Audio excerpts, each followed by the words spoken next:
जय हिंद साथियों। आज हम मूल विधि के अंतर्गत ठीक है दहेज प्रतिषेध अधिनियम 1961 जिसे हम ड्रॉरी प्रोहिबिशन एक्ट 1961 के नाम से जानते हैं उसके विषय में चर्चा करेंगे। ठीक है, चलिए सबसे पहले हम बात करते हैं इसके डेट की, मतलब कब लागू हुआ था और कब पारित हुआ था। देखिए, अगर हम बात करें दहेज प्रतिषेध अधिनियम की, ठीक है, तो यह जो आपका है, सबसे पहले हम बात करते हैं पारित, ठीक है, कि कब पारित हुआ था आपका ये, और दूसरी बात कि यह कब लागू हुआ था। ठीक है, देखिए जो पारित हुआ था तो यह 20 मई 1961 को पारित हुआ था। कब? 20 मई 1961 को क्या हुआ था? दहेज प्रतिषेध अधिनियम, ठीक है, क्या हुआ? पारित हुआ था। अच्छा, लागू कब हुआ था? तो लागू हुआ था आपका 1 जुलाई 1961 को। ठीक है, तो पारित कब हुआ था? 20 मई 1961 को। अच्छा, लागू कब हुआ था? तो 1 जुलाई 1961 को। ठीक है, अच्छा, अगर हम बात करते हैं इसके अंदर अध्याय कितने हैं, इसके अंतर्गत साथियों एक भी अध्याय नहीं है। ठीक है, क्या है कि एक भी अध्याय नहीं है। ठीक है, चलिए, अच्छा हम बात कर लेते हैं आपको जो हमारा दहेज प्रतिषेध अधिनियम 1961 है, इसके तहत कितनी धाराएं आती हैं। ठीक है, तो इसमें साथियों 10 धाराएं आती हैं। कितनी धाराएं हैं? 10 धाराएं हैं। ठीक है, धाराएं कितनी हैं? 10 है। ठीक है, चलिए एक एक करके हम सबके बारे में चर्चा करते हैं। देखिए, धारा जो है ना, इसको हम इंग्लिश में क्या सेक्शन बोलते हैं ना, इंग्लिश में क्या बोलते हैं? सेक्शन बोलते हैं। ठीक है, तो सबसे पहले हम बात करेंगे सेक्शन 1 की। ठीक है, सबसे पहले हम बात करते हैं सेक्शन 1। सेक्शन 1 अर्थात धारा 1। ठीक है, नहीं धारा 1 की बात करते हैं। इसमें क्या बताया गया? इसमें बताया है संक्षिप्त नाम। क्या बताया है? संक्षिप्त नाम। ठीक है, उसके बाद विस्तार और प्रारंभ। ठीक है, विस्तार, ठीक है, और प्रारंभ।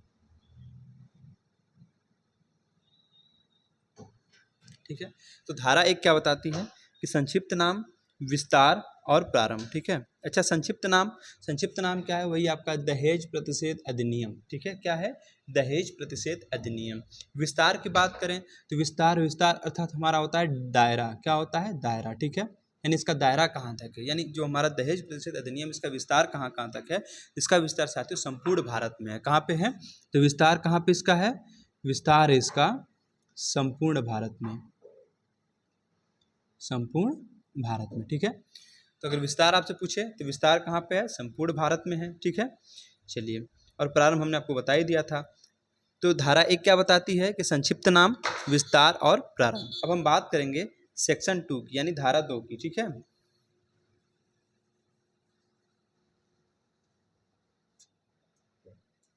देखिए हम बात करते हैं सेक्शन 2 की। अब सेक्शन 2 क्या कहता है?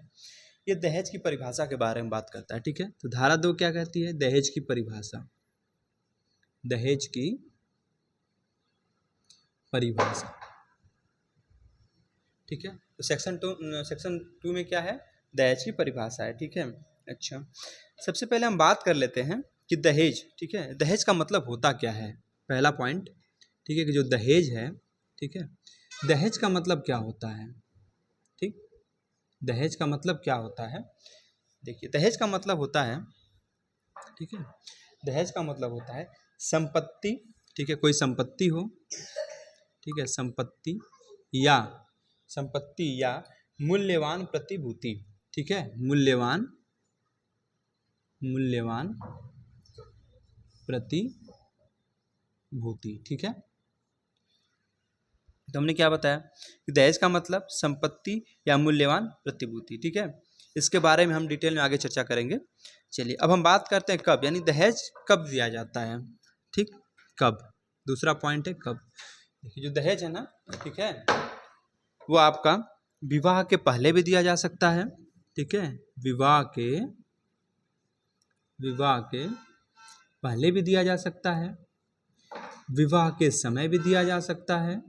ठीक है, विवाह के समय भी दिया जा सकता है, या फिर विवाह के बाद भी दिया जा सकता है। ठीक है, विवाह के बाद, है ना। तो हमने क्या बताया? दहेज का मतलब या संपत्ति, ठीक है, या मूल्यवान प्रतिभूति से है।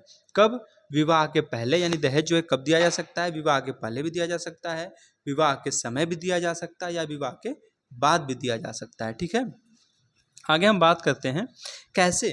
ठीक है, यानी कैसे दिया जा सकता है, तीसरा पॉइंट है कैसे। तो कैसे दिया जा सकता है? देखिए, तो डायरेक्ट भी दिया जा सकता है, ठीक है, जिसे हम प्रत्यक्ष रूप से कहते हैं, डायरेक्ट या फिर इनडायरेक्ट, दोनों तरीके से दिया जा सकता है, ठीक है, डायरेक्ट या इनडायरेक्ट, ठीक है। क्या क्या किया जा सकता है? दहेज लिया या दिया जा सकता है, या फिर इसका करार किया जाए, ठीक है। चलिए आगे हम बात कर लेते हैं कौन, ठीक है। चौथा हमारा पॉइंट है,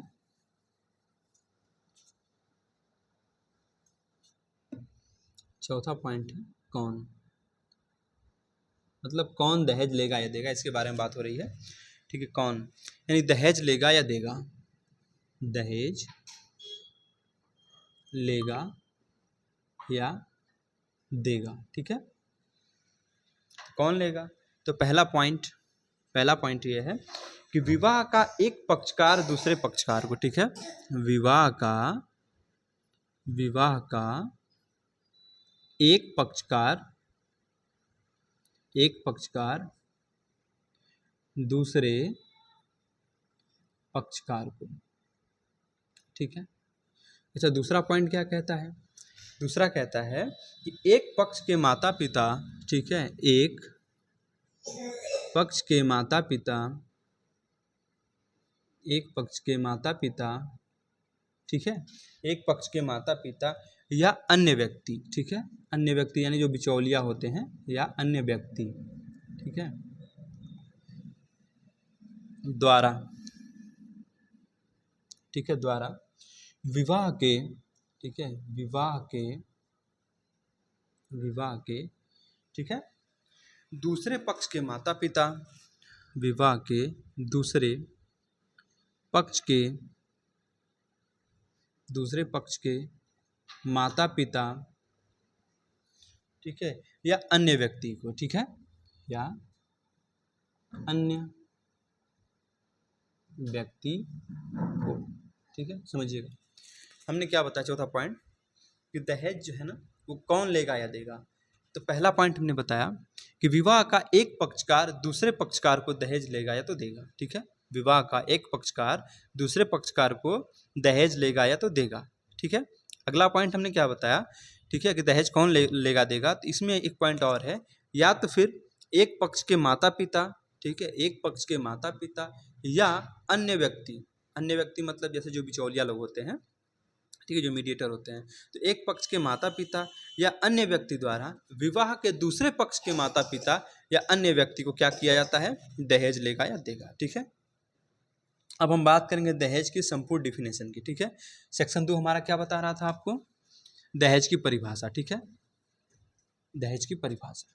अब हम बात करेंगे, ठीक है, कि जो दहेज है ना, दहेज की परिभाषा होती क्या है। अभी तो हमने आपको तोड़ के बताया था इसकी परिभाषा, अब हम बात करेंगे दहेज की संपूर्ण परिभाषा के बारे में।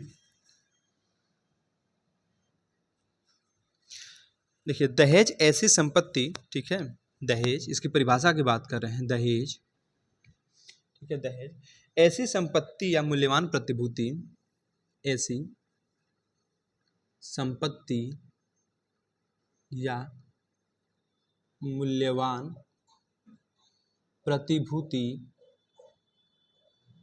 ठीक है, प्रतिभूति है जो विवाह के समय है, जो, ठीक है, विवाह के समय, ठीक है, या विवाह के बाद, ठीक है, विवाह के समय या के बाद या के पहले, मतलब विवाह के समय भी हो सकता है, विवाह के बाद या विवाह के पहले भी, ठीक है, के पहले, विवाह के पहले, ठीक है, एक पक्षकार द्वारा, एक पक्षकार द्वारा, एक पक्षकार द्वारा, ठीक है, दूसरे पक्षकार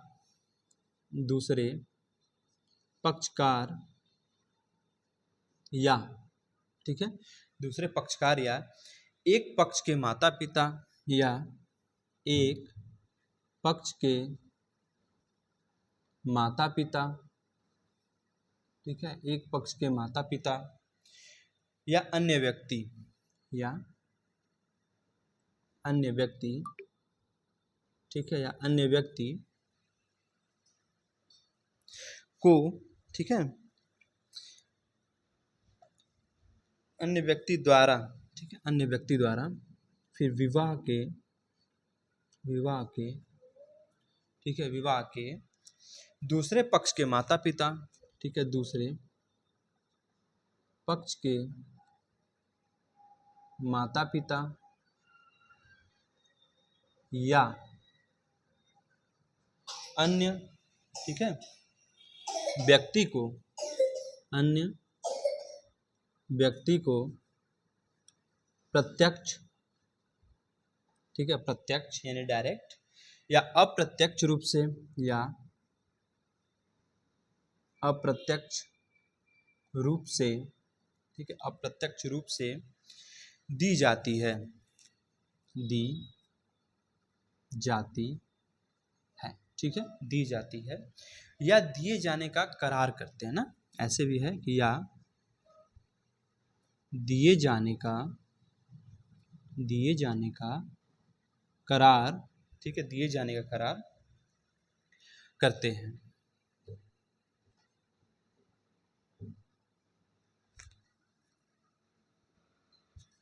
तो हमने देखिए दहेज की पूरी डिफिनेशन यहाँ पे लिख दी है, ठीक है, कि दहेज ऐसी संपत्ति या मूल्यवान प्रतिभूति है जो विवाह के समय, ठीक है, बताया था हमने ना, या विवाह के समय या विवाह के बाद या विवाह के पहले एक पक्षकार द्वारा दूसरे पक्षकार, ठीक है, या एक पक्ष के माता पिता या अन्य व्यक्ति द्वारा विवाह के दूसरे पक्ष के माता पिता या अन्य व्यक्ति को प्रत्यक्ष यानी डायरेक्ट या अप्रत्यक्ष यानी इनडायरेक्ट रूप से दी जाती है या दिए जाने का करार किया जाता है, ठीक है, वही क्या है, दहेज है, ठीक है। अच्छा, दहेज में एक सबसे बड़ा पॉइंट ये है कि देखिए दहेज में एक शब्द है मांग, क्या है, मांग, ठीक है, मांग, ये मोस्ट इंपॉर्टेंट पॉइंट है कि देखिए अगर मांग है, ठीक है, मांग किया गया है तो दहेज है, अगर मांग नहीं है तो दहेज नहीं है, ठीक है। जैसे मान लीजिए, ठीक है, कि लड़की वाले पक्ष के जो लोग हैं लड़के वाले को अपने तरफ से कुछ देते बिना मांगे तो वो दहेज नहीं है, लेकिन वहीं पे, ठीक है, लेकिन वहीं पे अगर लड़के की डिमांड है या लड़के की मांग है, ठीक है, हमें भाई शादी में ये चाहिए, तो वो क्या है, वो दहेज है। लेकिन हमने क्या बताया, अगर मांग नहीं है, मांग नहीं है मतलब, मांग नहीं का मतलब ये है कि जैसे लड़के वाले हैं, ठीक है, लड़की वाले से कोई चीज़ नहीं मांग रहे हैं, ठीक है, और लड़की वाला अपने स्वेच्छा से जो चीज़ चाहे वो दे रहा है, तो वो क्या है, वो दहेज नहीं है, ठीक है। चलिए आगे बात करते हैं। देखिए एक शब्द होता है मेहर, ठीक है, मेहर, या इसको हम लोग महेर के नाम से जानते हैं ना, मेहर या महर,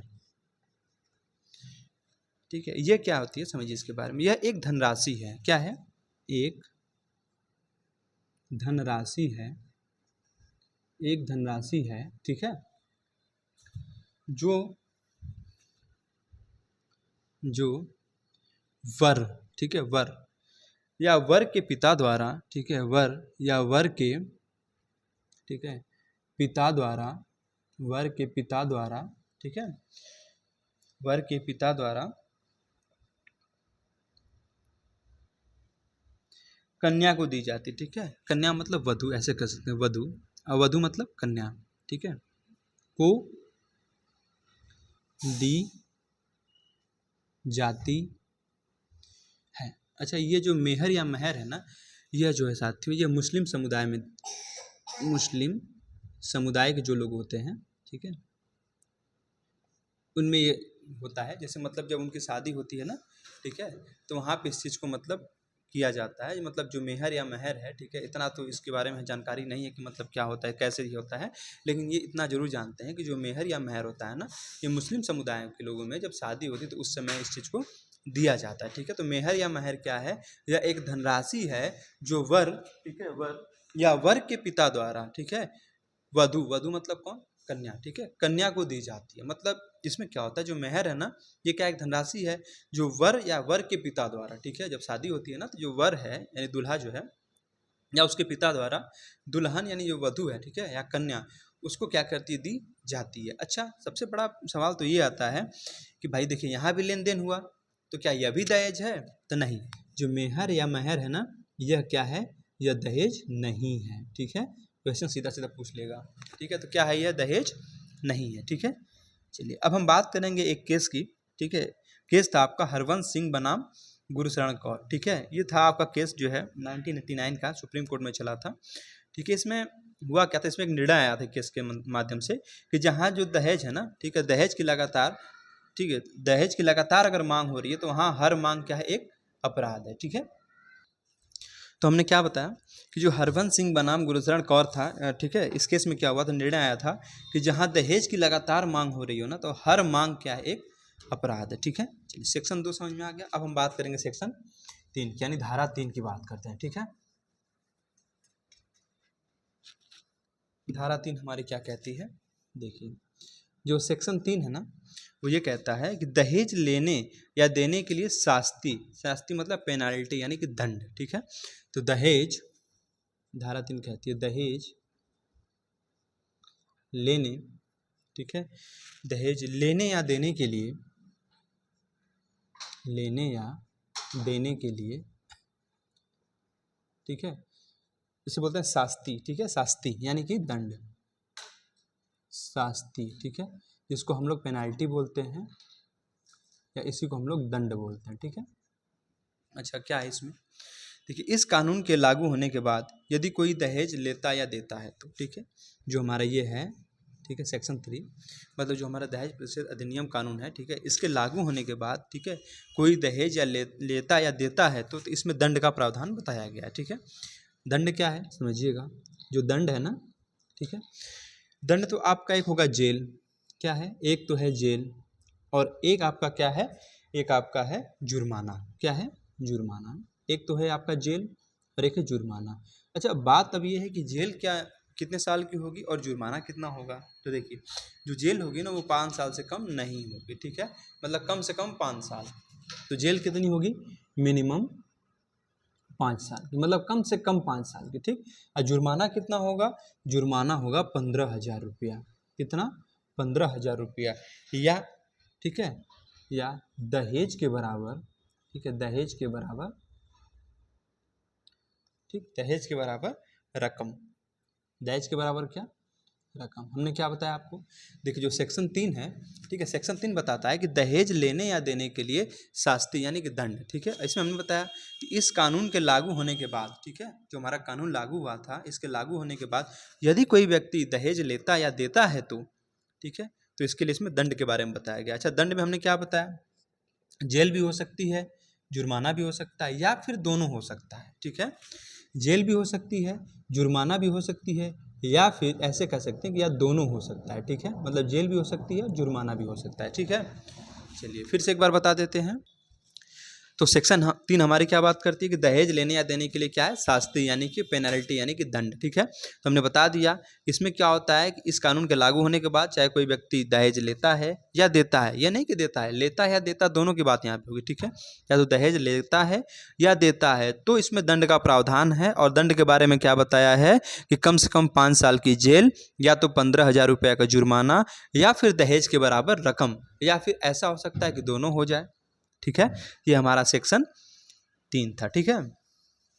अच्छा, इसी में हम एक बात कर लेते हैं सेक्शन 3 में ही कि क्या दहेज नहीं होगा, मतलब क्या ऐसी चीज़ है जिसे हम दहेज में नहीं काउंट करेंगे, या फिर क्या ऐसा चीज़ है जिसे दहेज मांगेंगे। ठीक है। तो देखिए, हमने आपको बताया था जब दहेज की परिभाषा सेक्शन 2 में बताई थी, तो हमने बताया था ना कि दहेज में एक छोटे से पॉइंट हमने आपको बताया कि मांग। ठीक है। मांग का मतलब क्या, अगर किसी चीज़ की मांग की जा रही है तो वो तो दहेज है, और नहीं की जा रही तो दहेज नहीं है। ठीक है। तो वही बात है कि अगर कोई, जैसे मान लीजिए कोई भेंट है, ठीक है, कोई भेंट जो बिना मांगे वर को कोई वस्तु मिलती है, जैसे हम बात करते हैं क्या दहेज नहीं है। ठीक है। चलिए यहीं लिख देते हैं,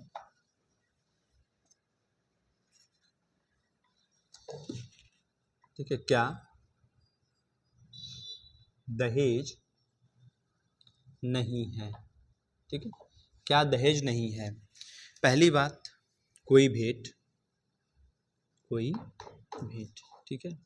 कोई भेंट का मतलब कि जो बिना मांगे वर को कोई वस्तु दी जाती है या कोई वस्तु मिलती है। ठीक है। मतलब जो वर है उसको बिना मांगे कोई वस्तु दी जाती है, ठीक है, मांग नहीं है इसमें, तो क्या है, वो दहेज नहीं होगा, वो क्या है, एक भेंट है। भेंट मतलब गिफ्ट या उपहार कह सकते हैं। ठीक है। अच्छा, या फिर ये तो बात वर की कर लिए हम, या फिर जो बिना मांगे कोई वस्तु है, ठीक है, वो वधू को दी जाती है। ठीक है। किसको दी जाती है, वधू को दी जाती है। ठीक है। तो ये भी क्या है, ये भी एक भेंट है। ठीक है। कोई दहेज नहीं। ठीक है। चलिए अब हम बात करेंगे सेक्शन 4 की। ठीक है, यानी धारा 4। सेक्शन 4 हमारा क्या कहता है जो धारा 4 है ना, ठीक है, सेक्शन 4 हमारा कहता है, ठीक है, कि दहेज मांगने के लिए शास्तीय दंड। अच्छा, यहाँ पे हमने सेक्शन 3 में क्या बताया था आपको?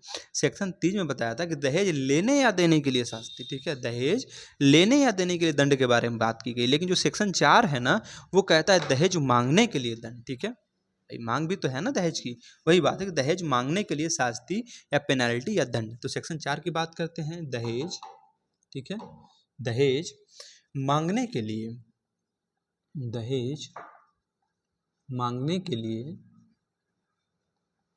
ठीक है, दहेज मांगने के लिए शास्ति,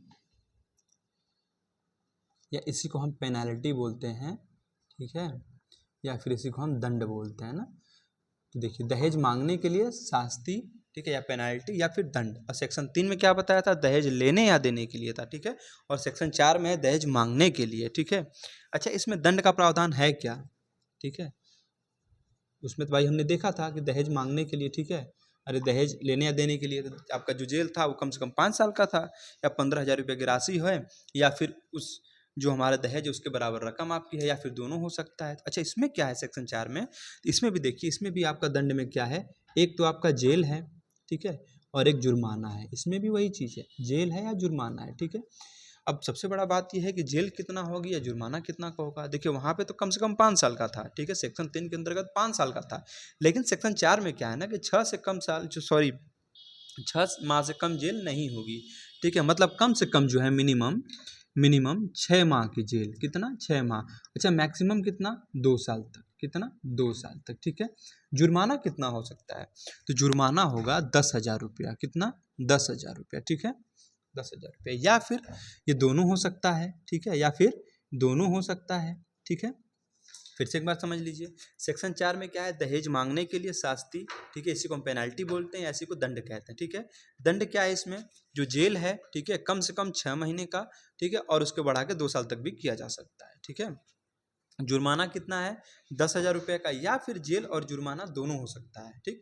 तो सेक्शन 3 सेक्शन 4 समझ में आया? इन दोनों में अंतर बस यही है, जो सेक्शन 3 है ना, इसमें दहेज लेने या देने के लिए दंड है, ठीक है, मांगने के लिए बात नहीं किया गया है। मांगने के लिए सेक्शन 4 में बात की गई है, ठीक है। तो सेक्शन 3 में क्या है कि दहेज लेने या देने के लिए दंड है।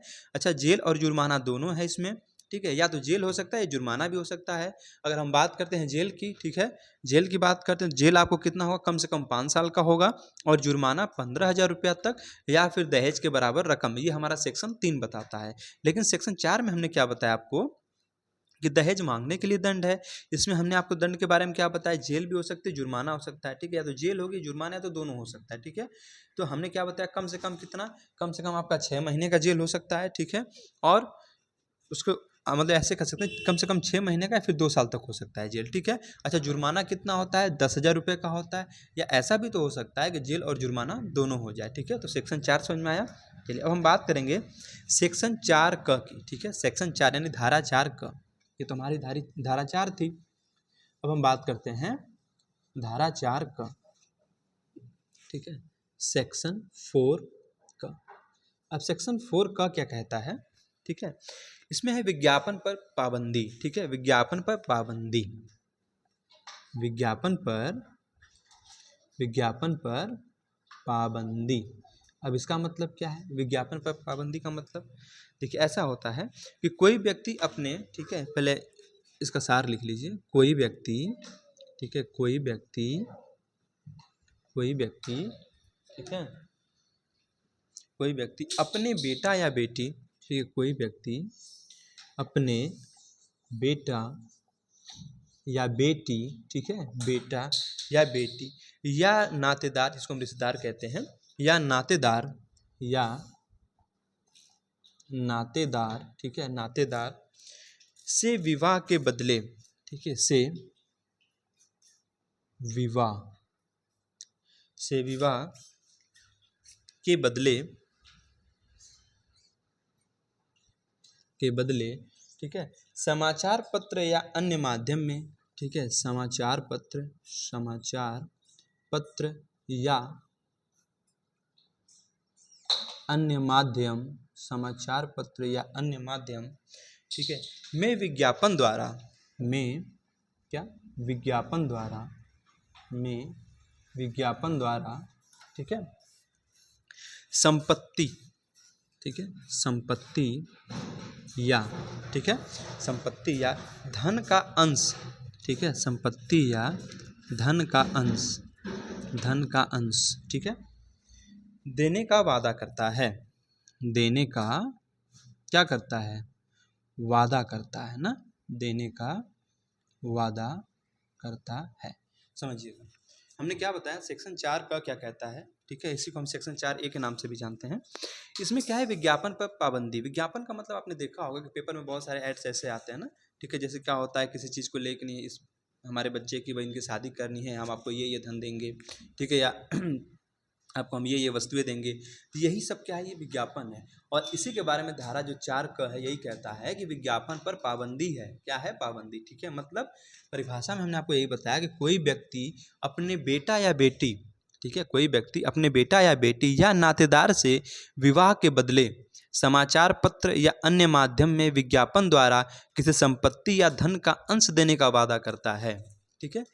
तो यही क्या आपके बारे में सेक्शन 4 का बताता है। तो क्या होगा, इसका दंड भी है, ठीक है, दंड के बारे में, दंड क्या है समझिएगा इसमें, ठीक, दंड क्या क्या इसमें है, दंड वही आपका है, ठीक है, एक तो जेल, ठीक, जेल या फिर जुर्माना। दंड क्या है, जेल या फिर जुर्माना। अब जेल कितना है और जुर्माना कितना है, ठीक है, तो जेल जो है ना कम से कम 6 माह, ठीक है, मिनिमम 6 माह, ठीक है, मिनिमम 6 माह, और कहाँ तक, 5 वर्ष तक, ठीक है, मैक्सिमम ऐसे कह सकते हैं 5 वर्ष तक, ठीक है, मिनिमम 6 माह तक, मतलब कम से कम तो 6 महीने की जेल होगी ही होगी, ठीक है, या तो 5 साल की भी हो सकती है। अच्छा, जुर्माना कितना है, तो जुर्माना है इसका 15,000, जुर्माना कितना है, 15,000 है, ठीक है। तो सेक्शन 4 का समझ में आया।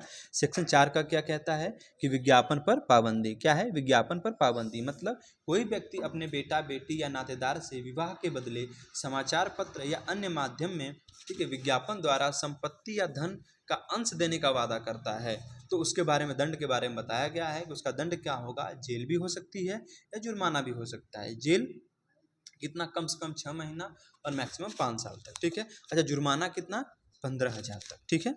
चलिए अब हम बात करेंगे धारा 5 की। अब हम बात करते हैं सेक्शन 5, यानी सेक्शन 5 मतलब धारा 5, ठीक है। सेक्शन 5 क्या कहता है समझिएगा। जो सेक्शन 5 है ना, वो कहता है दहेज लेने या देने के करार सुने होंगे, ठीक है, दहेज लेने या देने, ठीक है, के करार क्या होंगे, शून्य होंगे, ठीक है, क्या होंगे, शून्य होंगे ना। तो धारा 5 क्या बताता है कि दहेज लेने या देने के करार क्या होंगे, शून्य होंगे, ठीक। चलिए अब एक बात हम कर लेते हैं यहाँ पे कि दहेज मृत्यु क्या होती है, ठीक है, दहेज मृत्यु यहीं पे बात कर लेते हैं, दहेज मृत्यु की ना, दहेज मृत्यु यानी डाउरी डेथ, ठीक है, डाउरी डेथ की बात करते हैं। देखिए पहले जो हमारी आईपीसी थी, ठीक है, क्या थी, आईपीसी, ठीक, आईपीसी अगर हम 1860 की बात करें, ठीक है, तो जिसमें बताया गया था धारा 304, धारा 304, ठीक है, ऐसे जो धारा 304, ठीक है, धारा 304 बी या ऐसे कह सकते हैं खम है, ठीक है, इसके बारे में दहेज मृत्यु के बारे में बात की गई थी, ठीक है। लेकिन अब जो हमारा नया कानून यानी जो बीएनएस है, ठीक है, बीएनएस क्या है, बीएनएस, ठीक है, बीएनएस कब, 2023, बीएनएस 2023, इसमें क्या है, इसमें धारा 80 में इसका जिक्र है, किसमें, धारा 80 में, ठीक है, तो पहले इसमें था, ठीक है, अब किस में है, अब धारा 80 में है, ठीक है, तो बीएनएस 2023 के अंतर्गत धारा 80 में दहेज मृत्यु का जिक्र है, ठीक है। अच्छा, दहेज मृत्यु होती क्या चीज़ है, ठीक है, दहेज मृत्यु होती क्या चीज़ है समझिएगा। देखिए वह मृत्यु जो विवाह के 7 वर्ष के भीतर होती है, ठीक है, दहेज मृत्यु क्या है, वह मृत्यु है, वह मृत्यु जो विवाह के, ठीक है, जो विवाह के 7 वर्ष के भीतर, ठीक है, 7 वर्ष के भीतर होती है ना, तो वह मृत्यु जो विवाह के 7 वर्ष के, ठीक है, भीतर होती है ना, उसे क्या कहते हैं, दहेज मृत्यु। अच्छा, कैसे होती है, ये तो हमने जान लिया कि 7 वर्ष के भीतर होती है, कैसे होती है, कुछ पॉइंट्स हैं ध्यान दीजिएगा कैसे। पहला पॉइंट ये कहता है जलाकर, ठीक है, जलाकर, पहला पॉइंट है जलाकर या ठीक है। शारीरिक चोट पहुंचाकर या शारीरिक चोट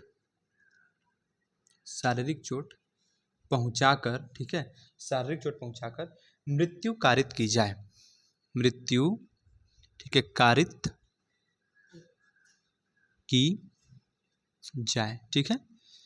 कैसे होगी हमने बता दिया। अच्छा, दूसरा क्या है, ठीक है, दूसरा पॉइंट क्या है। पहला तो था कि जलाकर या शारीरिक चोट पहुंचाकर मृत्यु कारित की जाए।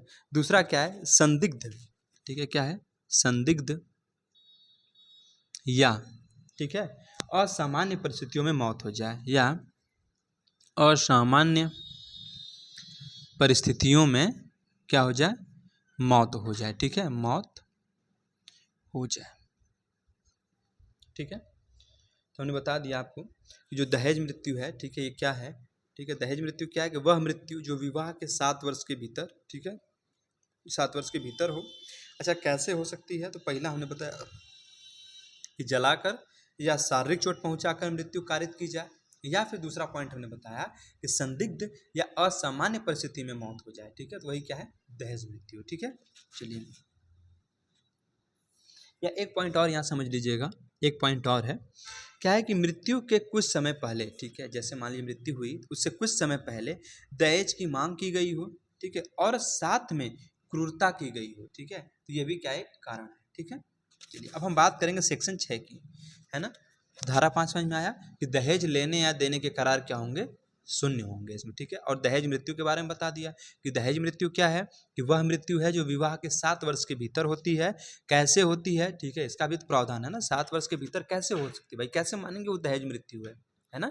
ये थोड़ी ना कि किसी भी कंडीशन में हो जाए तो उसको दहेज मृत्यु मान लेते हैं, तो उसके भी कुछ कंडीशंस हैं। तो कैसे हो सकती है, तो पहला हमने बताया कि जलाकर या शारीरिक चोट पहुंचाकर, ठीक है, जलाकर या शारीरिक चोट पहुंचाकर मृत्यु कारित की जाए, या फिर संदिग्ध या असामान्य परिस्थिति में मौत हो जाए, ठीक है। तो इसे क्या मानेंगे, दहेज मृत्यु मानेंगे, ठीक है। अब हम बात करेंगे सेक्शन 6 की। सेक्शन 6 मतलब धारा 6, ठीक है। धारा 6 क्या कहता है समझिएगा। देखिए, जो सेक्शन 6 है ना, ठीक है, सेक्शन 6 यानी धारा 6, देखिए, दहेज का पत्नी या उसके वारिसों के लिए होना, ठीक है। दहेज, देखिए, दहेज का, ठीक है, दहेज का पत्नी या उसके, ठीक है, दहेज का पत्नी या उसके वारिसों के लिए होना, वारिसों के लिए होना, ठीक है। सेक्शन 6 क्या बताता है कि दहेज का पत्नी या उसके वारिसों के लिए होना, ठीक है। अच्छा, अगर हम बात करें दहेज मतलब क्या, हमने आपको बताया ना, शादी में जो मिलने वाला सामान, ठीक है, शादी में मिलने वाला सामान। अच्छा, पत्नी का मतलब क्या यहाँ पे है, वधू से है, ठीक है, वधू, ठीक है, पत्नी का मतलब वधू से। अच्छा, उसके बाद वारिस जो हमने लिखा ना यहाँ पे, वारिसों के लिए, तो वारिस का मतलब क्या है, वारिस का मतलब है संतान, ठीक है, किसके लिए, संतान के लिए, ठीक है। तो हमने क्या बताया, सेक्शन 6 क्या बताता है कि दहेज का, ठीक है, पत्नी या उसके वारिसों के लिए होना। दहेज मतलब जो शादी में मिला सामान है, ठीक है, आप बता दें, शादी में मिला सामान। फिर का पत्नी मतलब कौन, वधू, या उसके वारिस मतलब कौन, उसके वारिस कौन सकते हैं भाई, उसकी जो संतान होगी, ठीक है, उसके लिए होना सेक्शन 6 बताता है, ठीक है। अच्छा, इसमें एक बात और कही गई है कि जो शादी में, ठीक है, शादी में कन्या को मिलने वाला जो सामान है ना, सामान पर पत्नी कौन, वधू, ठीक है, का या उसकी संतानों का अधिकार होगा। वही बात यहाँ कह रहा है, ठीक है। दहेज का पत्नी या उसके वारिसों के लिए होना मतलब दहेज में जो मिला सामान है, ठीक है, उस पर अधिकार किसका होगा, पत्नी कौन, वही वधू, या फिर उसके संतान का होगा, ठीक है। तो शादी में जो कन्या को जो भी सामान मिला है, ठीक है, उस सामान पर, ठीक है, किसका अधिकार है, तो उस पत्नी का है या फिर उसकी संतान का है, ठीक है। अच्छा, एक पॉइंट और इसमें है, यदि वधू से अलग कोई अन्य व्यक्ति लेता है तो उसे क्या करना होगा कि 3 माह में क्या करना होगा, वापस करना होगा, ठीक है। यदि वधू के अलग अगर कोई व्यक्ति लेता है तो सामान को क्या करना होगा, 3 महीने के अंदर वापस करना होगा, ठीक है। अब हम बात करेंगे सेक्शन 7 की, ठीक है। हम बात करते हैं सेक्शन 7। अब सेक्शन 7 हमारा क्या कहता है, देखिए, जो सेक्शन 7 है ना, ये कहता है, ठीक है, अपराधों का संज्ञान, ठीक है। सेक्शन 7 क्या कहता है, अपराधों का संज्ञान, अपराधों का संज्ञान, ठीक है।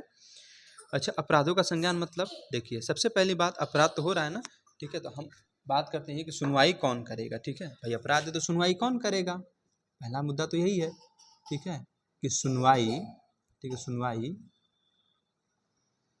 कौन करेगा, ठीक है, सुनवाई कौन करेगा, है ना। तो देखिए, अगर बात करते हैं हम सबसे पहले महानगर की ना, तो महानगर में सुनवाई कौन करेगा, ठीक, महानगर में सुनवाई कौन करेगा, या फिर अन्य स्थानों पे इसकी सुनवाई कौन करेगा। देखिए, महानगर में कौन सुनवाई करेगा, तो महानगर में ना महानगर मजिस्ट्रेट जो होता है, कौन होता है, महानगर, ठीक है, महानगर मजिस्ट्रेट, कौन, महानगर मजिस्ट्रेट, इसकी सुनवाई करेगा। अच्छा, अन्य स्थान पे कौन करेगा, तो एक होता है JMFC, JMFC, ठीक है, यानी प्रथम वर्ग न्यायिक मजिस्ट्रेट जिसको कहते हैं ना, क्या कहते हैं इसको, प्रथम वर्ग, ठीक है, न्यायिक मजिस्ट्रेट, ये सुनवाई करेगा, ठीक है। तो सेक्शन 7 क्या बताता है, अपराधों का संज्ञान मतलब सुनवाई कौन करेगा, तो महानगर में महानगर मजिस्ट्रेट करता है। अच्छा, अन्य स्थानों पे कौन करता है, JMFC, JMFC का मतलब प्रथम वर्ग जो न्यायाधीश मजिस्ट्रेट होते हैं ना, वो सुनवाई करेंगे, ठीक है।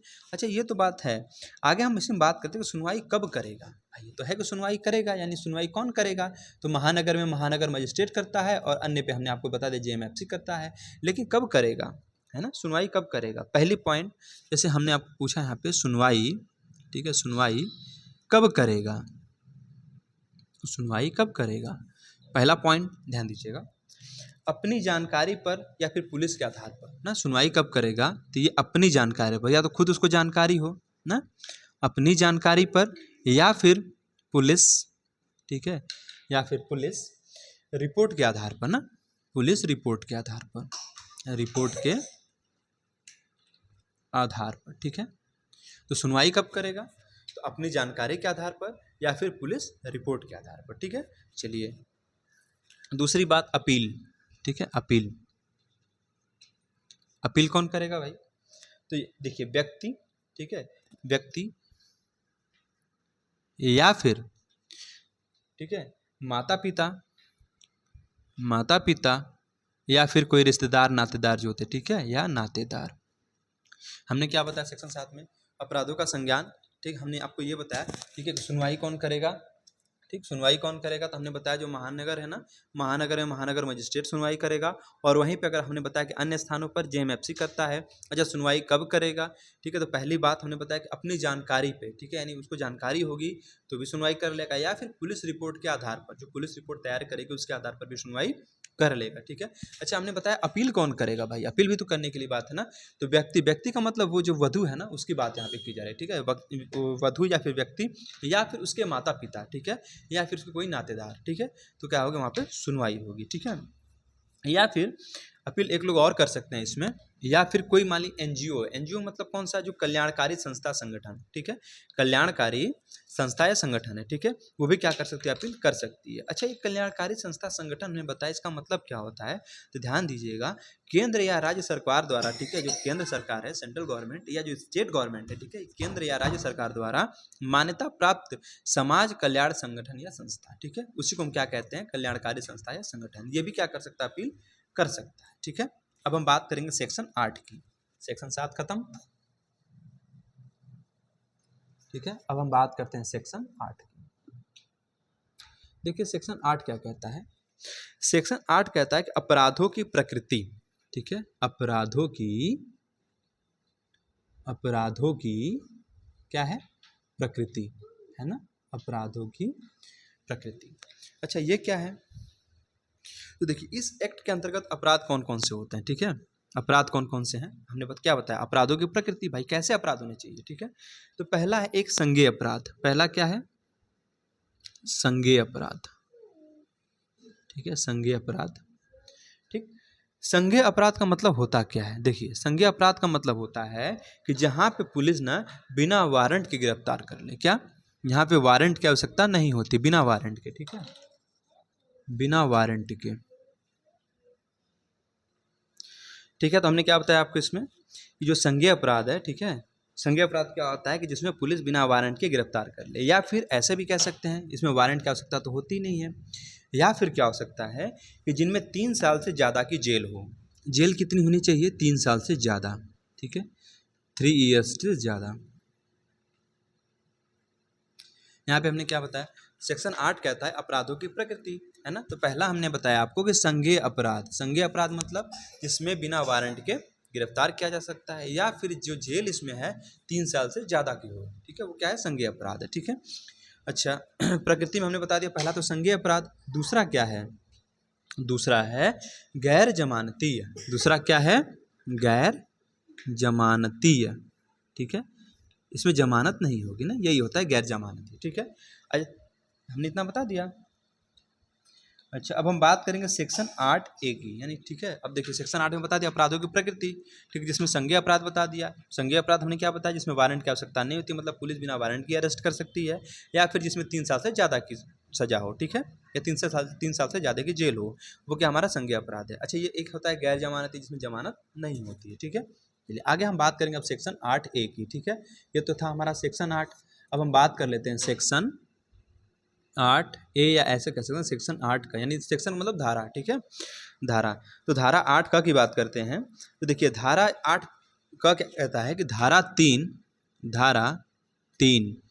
ठीक है, धारा 3 वो धारा 4 के तहत, वह धारा 4 के तहत, धारा 3 व धारा 4 के तहत आरोपी बनाया गया है, ठीक है। आरोपी क्या किया गया है? बनाया गया है, ठीक है, आरोपी बनाया गया है, आरोपी बनाया गया है। तो उस व्यक्ति की, ठीक है, या ऐसे कह सकते उस व्यक्ति को, उस व्यक्ति की स्वयं की, उस व्यक्ति की स्वयं की, ठीक है, उस व्यक्ति की स्वयं की जिम्मेदारी होगी। क्या होगी? जिम्मेदारी होगी। उस व्यक्ति की स्वयं की जिम्मेदारी होगी, ठीक है, जिम्मेदारी होगी कि वह अपने आप को, वह होगी कि वह अपने आप को क्या करे? निरपराध साबित करे ना, निरपराध क्या करे? साबित करे। देखिए निरपराधी कोई शब्द नहीं होता है, ठीक है, निरपराध होता है। क्या होता है? निरपराध होता है, ठीक है। तो सेक्शन 8 का क्या कहता है कि धारा 3 या धारा 4 के तहत, ठीक है, किसी व्यक्ति को अगर आरोपी बनाया गया है, ठीक है, तो उस व्यक्ति की स्वयं की जिम्मेदारी होगी। क्या जिम्मेदारी होगी? कि वह क्या करे, ठीक है, वह स्वयं की जिम्मेदारी होगी कि वह अपने आप को क्या करे? निरपराध साबित करे, ठीक है, क्या करे? निरपराध साबित करे, ठीक है। हमने क्या बताया आपको धारा 3 में, ठीक है, धारा 3 में हमने क्या बताया था आपको कि धारा 3 में हमने आपको बता दिया था। देखिए दहेज में 2 में तो दहेज था, दहेज की परिभाषा, ठीक है, और धारा 3 में हमने बताया था ना कि दहेज लेने या देने के लिए शास्ति या तो दंड है ना। तो धारा 3 में क्या बताया था कि दहेज लेने या देने के लिए दंड के प्रावधान, तो हमने दंड बताया था आपको कि इसमें जेल कम से कम 5 साल की हो सकती है और 15,000 का जुर्माना हो सकता है, या फिर दहेज के बराबर रकम हो सकती है, या फिर दोनों हो सकता है, ठीक है, ये धारा 3 कहती है। या फिर धारा 4 के बारे में हमने आपको क्या बताया था, ठीक है, धारा 4 हमारा कहता है कि दहेज मांगने के लिए दंड, ठीक है। धारा 3 में क्या था? धारा 3 में भी हमने आपको बताया था ना कि दहेज लेने या देने के लिए दंड है, लेकिन धारा 4 में क्या है? दहेज मांगने के लिए दंड है, ठीक है। इसमें भी हमने आपको दंड क्या बताया था कि जेल जो है कम से कम 6 माह की होगी और मैक्सिमम 2 साल तक की हो सकती है, ठीक है। जुर्माना हमने आपको 10,000 रुपये तक का बताया था, या फिर ये दोनों हो सकता है। तो सेक्शन 8 का आपका यही कहता है कि धारा 3 व धारा 4 के तहत, ठीक, धारा 3 मतलब क्या? दहेज की, क्या हमने बताया था? दहेज लेने या देने के लिए दंड, या धारा 4 मतलब क्या? दहेज मांगने के लिए दंड, ठीक है। तो धारा 3 या धारा 4 के तहत आरोपी किसी व्यक्ति को बनाया गया है, तो उस व्यक्ति को, किस व्यक्ति? जो व्यक्ति आरोपी है, तो उस व्यक्ति की स्वयं की जिम्मेदारी होगी कि वह अपने आप को निरपराध साबित करे, ठीक है। तो समझ में आया धारा 8, ठीक है। धारा 8 का आपका सेक्शन क था ये, ठीक। अब हम बात करेंगे धारा 8 सेक्शन बी, ठीक है, ऐसे कर सेक्शन 8 ख, ठीक है, सेक्शन 8 ख, सेक्शन 8 ख यानी धारा 8 के ख। ये क्या कहता है कि दहेज प्रतिषेध अधिकारी के बारे में बात करता है। किसके बारे में बात करता है? ये कहता है दहेज प्रतिषेध, दहेज प्रतिषेध अधिकारी, जिसको हम क्या कहते हैं शॉर्ट फॉर्म में? WPO, ठीक है, WPO ना, यानी ड्रॉवरी प्रोहिबिशन ऑफिसर। क्या कहते हैं? ड्रॉवरी प्रोहिबिशन ऑफिसर, ठीक है। सॉरी WPO ने DPO बोलते हैं ना, DPO बोलते हैं ना, क्योंकि डी फॉर डॉवरी होता है ना, डॉवरी प्रोविजन ऑफिसर, ठीक है, डब्ल्यूपीओ ने डीपीओ बोलता है, ठीक है। तो राज्य सरकार डीपीओ की नियुक्ति करेगी, ठीक है। सेक्शन 8 क्या कहता है, जो राज्य सरकार है ना, राज्य सरकार किसकी नियुक्ति करेगी, डीपीओ की नियुक्ति करेगी। राज्य सरकार क्या करेगी, डीपीओ की नियुक्ति करेगी, ठीक है। अच्छा, तो कितने डीपीओ की नियुक्ति करेगी, ये भी तो बात है। करेगी जरूर, लेकिन कितने की, तो चाहे जितने। चाहे जितने का मतलब चाहे जितने, ठीक है। मतलब कोई लिमिट नहीं है कि 1 करे, 2 करे, 3 करे, उसकी इच्छा जितना चाहे उतना कर सकती है, ठीक है, जितना आवश्यकता के अनुसार उसे लगे, ठीक है। तो सेक्शन 8 का क्या कहता है कि दहेज प्रतिशत अधिकारी यानी डीपीओ की बात करता है। डीपीओ मतलब डॉवरी प्रोविजन ऑफिसर जिसको बोलते हैं। अच्छा, इसकी नियुक्ति कौन करता है, तो देखिए हमने यहाँ पे बता दिया, राज्य सरकार जो है डीपीओ की नियुक्ति करता है। कितने डीपीओ की नियुक्ति कर सकता है, तो चाहे जितने भी हो, ठीक है, चाहे जितने की नियुक्ति कर सके, ठीक है। चलिए अब हम बात करेंगे, ठीक है, इसी के अंदर क्या है, डीपीओ के कार्य व शक्ति।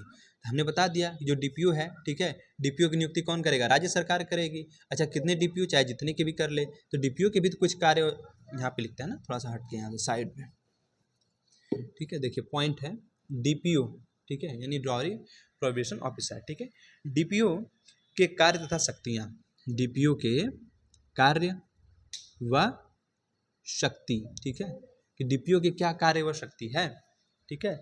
तो पहला क्या है, पहला इसका कार्य हम बता रहे हैं आपको, एक्ट के प्रावधानों का पालन हो रहा है या नहीं उसका काम है, ठीक है। चेक करेगी कि जो एक्ट है ना, एक्ट के जो प्रावधान है ना, एक्ट के प्रावधानों का पालन हो रहा है कि नहीं हो रहा है, ठीक है, ये उसका काम है। दूसरा क्या है, दूसरा काम डीपीओ का ये है, ठीक है, कि दहेज लेना या देना या ठीक है, दुष्प्रेरण या मांग को यथासंभव रोकना, ठीक है, इसका दूसरा काम ये है।